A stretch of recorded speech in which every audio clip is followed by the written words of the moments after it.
ఈరోజు మనం ఈ వీడియోలో చాప్టర్ 1లో లెసన్ 3 రాచరికం రద్దు కాబడి రిపబ్లిక్గా మారిన ఫ్రాన్స్. ఫస్ట్ క్వశ్చన్, ఫ్రెంచ్ ప్రభుత్వం యొక్క జాతీయ శాసనసభ ప్రషియా ఆస్ట్రియాపై యుద్ధం ప్రకటించిన సంవత్సరం. ఫ్రెంచ్ ప్రభుత్వం ప్రషియా ఆస్ట్రియాపై యుద్ధం ప్రకటించిన సంవత్సరం. ఆన్సర్ 1792 ఏప్రిల్లో ఫ్రెంచ్ ప్రభుత్వం ప్రషియా ఆస్ట్రియాపై యుద్ధం ప్రకటించింది. నెక్స్ట్, ఫ్రాన్స్ జాతీయ గీతం. ఫ్రాన్స్ యొక్క జాతీయ గీతం ఏమిటి? ఆన్సర్ మార్సెయిల్స్. ఫ్రాన్స్ జాతీయ గీతం మార్సెయిల్స్. నెక్స్ట్, ఫ్రాన్స్ జాతీయ గీతం అయిన మార్సెయిల్స్ పాటను స్వరపరిచిన కవి. ఫ్రాన్స్ జాతీయ గీతమైన మార్సెయిల్స్ పాటను స్వరపరిచిన కవి. Answer రోగెట్ D L I'll. రోగెట్ D L I'll. France గీతమైన మార్సెయిల్స్ పాటను స్వరపరిచిన కవి రోగెట్ డి ఎల్ ఐల్. నెక్స్ట్, పారిస్లోని ఒకప్పటి మత సంఘమైన సెయింట్ జాకబ్ పేరు మీదుగా దానికి ఆ పేరు వచ్చింది. పారిస్లోని ఒకప్పటి మత సంఘం సెయింట్ జాకబ్ పేరు మీదుగా దానికి ఆ పేరు వచ్చింది. అది ఆన్సర్ జాకోబిన్స్ క్లబ్బులు. పారిస్లోని ఒకప్పటి మత సంఘమైన సెయింట్ జాకబ్ పేరు మీదుగా జాకోబిన్ క్లబ్కి ఆ పేరు వచ్చింది. నెక్స్ట్ క్వశ్చన్, సమాజంలోని పేద ప్రజలు జాకోబిన్ క్లబ్ సభ్యులుగా ఉండేవారు. వాళ్ళ నాయకుడు ఎవరు? జాకోబిన్ క్లబ్ సభ్యులుగా ఉండే ప్రజలకి వాళ్ళ నాయకుడు ఎవరు? Answer Maximilien Robespierre. Maximilien Robespierre. Jacobin club సభ్యులుగా ఉండే పేద ప్రజలకి నాయకుడు మాక్సిమిలియన్ రోబేస్పియర్. సమాజంలోని పేద ప్రజలు ప్రధానంగా జాకోబిన్ క్లబ్ సభ్యులుగా ఉంటారు. వీరిలో చిన్న దుకాణదారులు, చెప్పులు తయారు చేసేవాళ్ళు, పిండి వంటలు చేసేవారు, వాచీలు, ప్రింటర్లు, సేవకులు, దినసరి కూలీలు, కళాకారులు వీళ్ళందరూ జాకోబిన్ క్లబ్ సభ్యులుగా ఉంటారు. వాళ్ళ నాయకుడు మాక్సిమిలియన్ రోబేస్పియర్. నెక్స్ట్ క్వశ్చన్, జాకోబిన్స్లోని ఒక పెద్ద వర్గం అయిన డాక్ కార్మికులు ధరించే పొడవాటి చారల్ ప్యాంటుని ఏమంటారు? జాకోబిన్స్లోని ఒక పెద్ద వర్గం అయిన డాక్ కార్మికులు ధరించే పొడవాటి చారల్ ప్యాంటును ఏమంటారు? ఆన్సర్ మోకాలి బ్రీచ్లు. జాకోబిన్స్లోని ఒక పెద్ద వర్గమైన డాక్ కార్మికులు ధరించే పొడవాటి చారల్ ప్యాంటు ధరించాలని నిర్ణయించారు. ఇది వారిని సమాజంలోని నాగరిక వర్గాల సభ్యులు ప్రత్యేకంగా మోకాలి బ్రీచ్లు ధరించే ప్రభువుల నుండి తమను తాము వేరుగా చూపుతుందని భావించేవారు. అందుకే ఈ చారల్ ప్యాంట్ను మోకాల బ్రీచ్లు అంటారు. నెక్స్ట్ క్వశ్చన్, మోకాలి బ్రీచ్లు లేని వారిని ఏమని పిలుస్తారు? మోకాలి బ్రీచ్లు లేని వారిని ఏమని పిలుస్తారు? Answer sans culotte. ఈ జాకోబిన్లను సాన్స్ కులెట్ అని కూడా పిలుస్తారు. మోకాలు బ్రీచ్లు లేనివారు అంటే సాన్స్ కులెట్ అని అర్థం. సాన్స్ కులెట్స్ అంటే మోకాలి బ్రీచ్లు లేనివారు. ఈ సాన్స్ కులెట్స్ పురుషుల స్వేచ్ఛను సూచించే ఎర్ర టోపీని స్వేచ్ఛకు చిహ్నంగా ధరించేవారు. అయితే మహిళలకు ఇది అనుమతించలేదు. పురుషులకు మాత్రం ఈ సాన్స్కులెట్ స్వేచ్ఛను సూచించే ఎర్ర టోపీని స్వేచ్ఛకు చిహ్నంగా ధరించేవారు.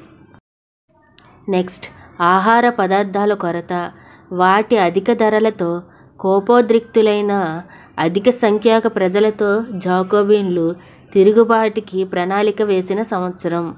ఆహార పదార్థాల కొరత వల్ల, అధిక ధరలు పెరగడం వల్ల ప్రజలు జాకోబిన్లతో తిరుగుబాటుకి ప్రణాళిక వేసిన సంవత్సరం. ఆన్సర్ 1792 వేసవిలో ప్యారిస్ ప్రజలతో జాకోబిన్లు తిరుగుబాటుకు ప్రణాళిక వేసిన సంవత్సరం 1792 వేసవిలో.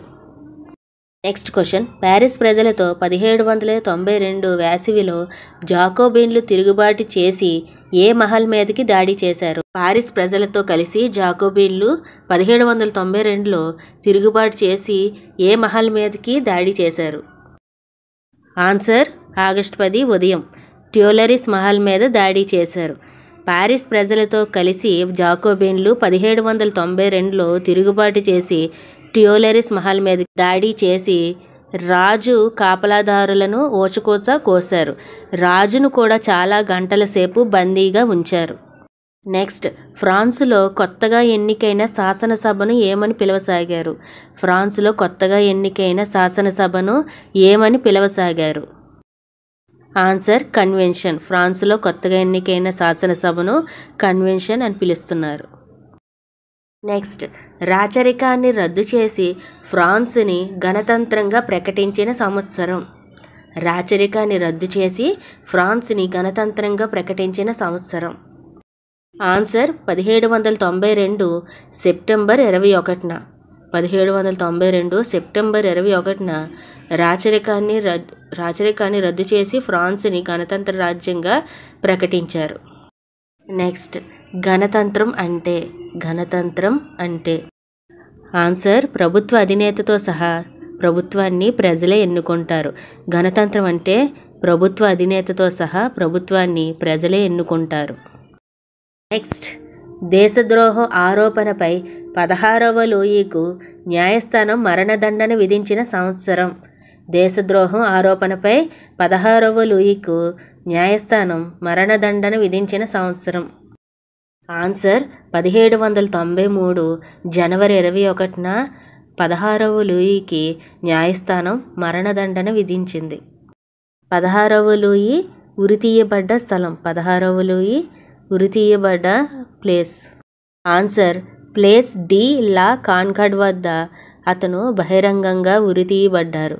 దేశద్రోహం ఆరోపణపై 16వ లూయికి న్యాయస్థానం 1793 జనవరి 21న ప్లేస్ డి లా కాన్కార్డ్ వద్ద అతన్ని బహిరంగంగా ఉరితీశారు. నెక్స్ట్, 16వ లూయి మరణదండన తర్వాత అతి కొద్ది కాలంలోనే అటువంటి శిక్షను అనుభవించింది ఎవరు?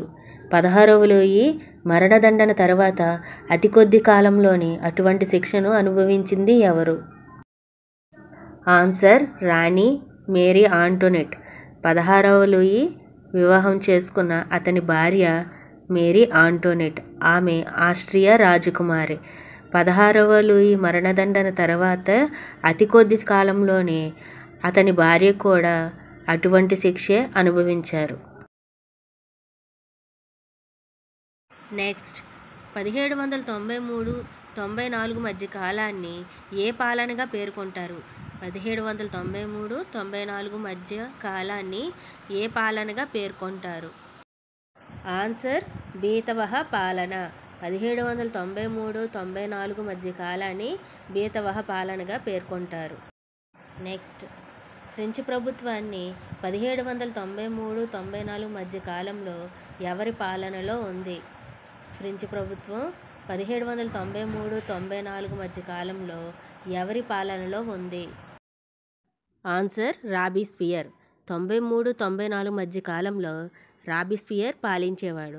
16వ లూయికి న్యాయస్థానం మరణదండన అంటే 1793 జనవరి 21న మరణదండని విధించిన తరువాత 93-94 మధ్య కాలంలో రాబీస్పియర్ పాలన చేశాడు. నెక్స్ట్, గెలిటిన్ అనగా ఆన్సర్ 2 స్తంభాలు ఒక బ్లేడు కలిగిన తలలు నరికే యంత్రం. గెలిటిన్ అనగా 2 స్తంభాలు ఒక బ్లేడు కలిగిన తలలు నరికే యంత్రం. రాబీస్పియర్ పాలనలో అరెస్టు చేసి జైలుకి పంపించిన వాళ్ళని విప్లవ ట్రిబ్యునల్ ద్వారా విచారించేవాళ్ళు. వాళ్ళు ఒకవేళ న్యాయస్థానం కానీ దోషులుగా నిర్ణయిస్తే గిల్లోటిన్ ద్వారా చంపేసేవారు. గిల్లోటిన్ అంటే 2 స్తంభాలు ఒక బ్లేడు కలిగిన తలలు నరికే యంత్రం. నెక్స్ట్, రాబీస్పియర్ కాలంలో ఫ్రెంచ్ పురుషులను కానీ స్త్రీలను కానీ సార్ మేడం బదులుగా ఏమని పిలవాలి? రాబీస్పియర్ కాలంలో ఫ్రెంచ్ పురుషులను కానీ స్త్రీలను కానీ సార్ మేడం బదులుగా ఏమని పిలవాలి? సార్ పురుషులను సిటోయన్ అని స్త్రీలను సిటోయన్ని అని పిలుస్తారు. రాబీస్పియర్ కాలంలో ఫ్రెంచ్ పురుషులను సిటోయన్ అని స్త్రీలను సిటోయన్ని అని పిలిచేవారు. నెక్స్ట్, చివరికి రాబీస్పియర్ని న్యాయస్థానం దోషిగా తేల్చి అతన్ని ఏ సంవత్సరంలో ఏ విధంగా చంపేశారు? చివరికి రాబిస్పియర్ని న్యాయస్థానం దోషిగా తేల్చి అతన్ని ఏ సంవత్సరంలో ఏ విధంగా చంపేశారు? ఆన్సర్ 1794 జూలైలో గెలిటిన్ ద్వారా చంపారు. రాబిస్పియర్ని న్యాయస్థానం దోషిగా తేల్చిన తర్వాత అతన్ని 1794 జూలైలో దోషిగా తేల్చి మరునాడే గిలిటిన్ ద్వారా చంపేశారు. నెక్స్ట్, రాబిస్పియర్ కన్వెన్షన్లో కామిల్లే డెస్మోలిన్స్ ప్రసంగం చేసిన సంవత్సరం. రాబిస్పియర్ కన్వెన్షన్లో కామిల్లే డెస్మోలిన్ ప్రసంగం చేసిన సంవత్సరం. ఆన్సర్ 1794 ఫిబ్రవరి 7వ తారీఖున ప్రసంగం చేశారు. రాబిస్పియర్ కన్వెన్షన్లో కామిల్లే డెస్మోలిన్ 1794 ఫిబ్రవరి 7వ తారీఖున ప్రసంగం చేశారు. నెక్స్ట్, కామిల్లే డెస్మోలిన్ ప్రసంగం చేసిన తరువాత ఏ వార్తాపత్రికలో ప్రచురించబడింది? కామిల్లే డెస్మోలిన్ ప్రసంగం చేసిన తరువాత ఏ వార్తాపత్రికలో ప్రచురించబడింది? ఆన్సర్ లీ మానిటర్ యూనివర్సల్ అనే వార్తాపత్రికలో ప్రచురించబడింది. కామిల్లే డెస్మోలిన్ ప్రసంగం లీ మానిటర్ యూనివర్సల్ అనే పత్రికలో ప్రచురింపబడింది. నెక్స్ట్, కామిల్లే డెస్మోలిన్ ఏ పాలనలో ఉరితీయబడ్డాడు? కామిల్లే డెస్మోలిన్ ఏ పాలనలో ఉరితీయబడ్డాడు? ఆన్సర్ బీతవహ పాలన. బీతవహ పాలనలో కామిల్లే డెస్మోలిన్ ఉరితీయబడ్డారు. ఫ్రెండ్స్, ఈ వీడియో నచ్చినట్లయితే కొంచెం లైక్ చేయండి, షేర్ చేయండి, సబ్స్క్రైబ్ చేయండి, సపోర్ట్ చేయండి. మరిన్ని వీడియోస్ తీయడానికి మాకు ఆసక్తికరంగా ఉంటుంది.